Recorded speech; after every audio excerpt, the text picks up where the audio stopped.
Hello everyone, that Manga Kid here to do a full series review on Girls Last Tour. This is by Tsukumizu.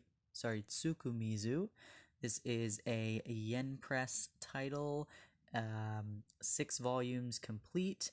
This is one that I've had my eye on since volume 1 came out. I think it was a couple years ago now, and yen press prices, especially in Canada, are very high, and so I need to be completely sure I'm gonna like the series and also find it on sale. And finally, I got these for a really good deal and was excited to get them. This is a wonderful series. If you like slow-paced, slice of life, uh, post-apocalyptic stories, you're gonna love this because this is about Yuri and Chizu, who are traveling around this post-apocalyptic world. It's like super industrial, really beaten down. They're traveling on their little motor tank thing, uh, and just foraging for food, looking for shelter.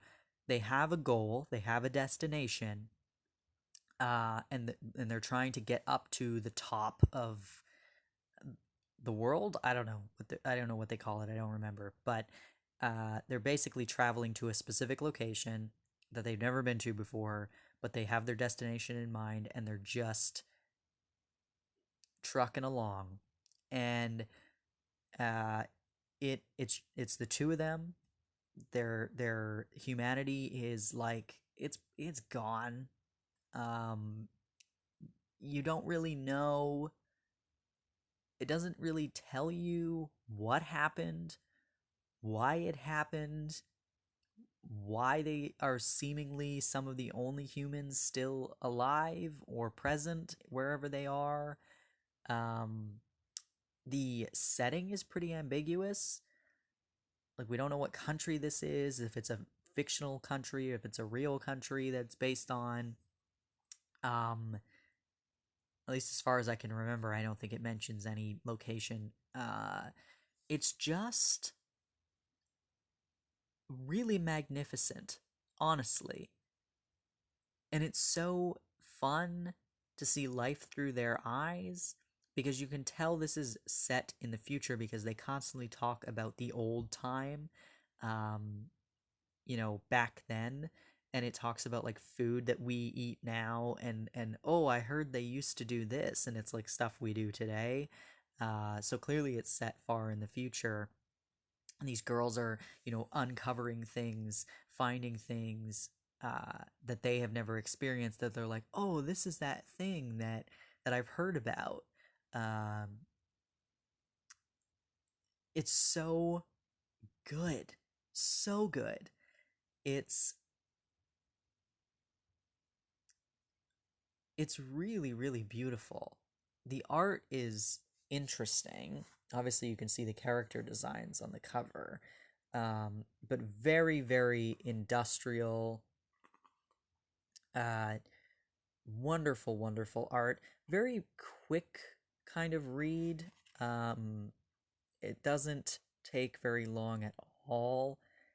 It's all conversational. There's no like there's no like narration happening. It's all conversational. It's so fascinating. I don't remember which name belongs to who, but the blonde one is very funny. She's hilarious. uh and the dark haired one is very, like, she keeps a journal. She wants to keep track of what they're doing, and she's the driver, she's the responsible one. The sarcastic, witty banter between these two is golden. It is so funny. I like, they're so sarcastic with each other because, like, we're in a situation right now. I'm filming this at the beginning of May in 2020. We are in a situation currently where we're kind of stuck at home with the same people if you live with other people. And I can't imagine to the extreme being presumably like the only two people left on Earth, and they're traveling together and they're together all the time. You're gonna get a little sarcastic. You're gonna get a little passive aggressive, and I love it because I think that's how we're all feeling right now. And these two are just they're so funny, and it's really and Mama Loves Manga loves this series as well, and recommends it quite often as well, and especially right now. It's a very calming series to read, but it also puts life in perspective a little bit, which I enjoy because these two are finding the little joys in life that are just like their world is bleak. There is not much hope happening here. They're aware of their situation. They're not naive. They know what's going on. Um, and they know they're going to live and they're going to die together, and they're probably going to die alone together, and that's just going to be the reality of it.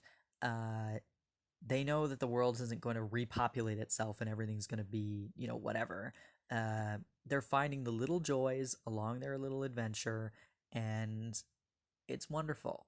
It's so interesting. The humor is fantastic. The art is awesome. I love the industrial art. These covers are great. It's short, it's sweet, it's quick to read. Cannot recommend Girls Last Tour enough. If you have not read this, please go pick it up. If you, and this is one that, like, if you read volume one and you're not interested, don't pick up the rest of it. You're not gonna like the rest of the series. It doesn't really change. It stays consistently good throughout the whole thing, and it's not like it doesn't have an overarching kind of plot. Um, it's it does have a conclusion, but it doesn't, like, you're not gonna get a wicked battle scene in the end of it. Like, that's not what this series is. So if you read volume one and you're not hooked, you don't have to pick up the rest. Um, but yeah, oh, they're so funny. There are some lines in here that I had to keep going back and reading again and again, and I just like I want to read this again already. The humor is totally up my alley. Um, it's very reminiscent of An Invitation from a Crab, which is put out by Denpa. It's a one shot by Pampanya. Um, in its like weird, whimsical, strange uh kind of adventure of the world around you. Um, yeah. Ugh, it's so good. It's so good. If you have read Girls Last Tour, I'd love to hear your thoughts on it. Now I just want to read it again. Okay. Anyway, thank you for watching. Uh, yeah, go read it. Pick it up, read it. It's fun. It's fantastic.